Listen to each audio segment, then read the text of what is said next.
So what's up, magandang araw po sa ating lahat. Ang video ito ay tungkol po sa GSAT. Mabilis lang po ito. Gusto nyo bang malaman kung ano ang serial number or box number ng ating GSAT? Isang click lang po sa ating remote, malalaman na po natin. Sa ating remote, umpisa na po natin ha.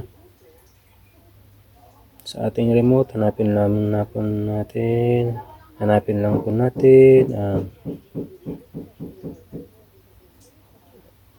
info. Ayan. Click lang po natin yan.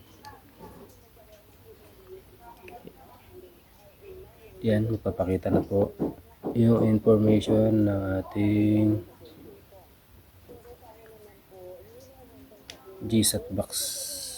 Ayan. Nakalagay po dyan kung ilan yung quality at strength ng ating signal disk. Ayan. Ayan po yung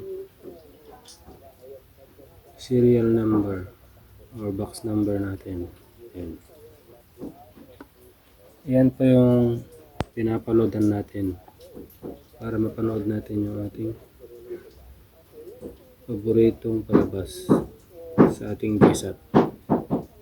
Okay po. Okay na tayo.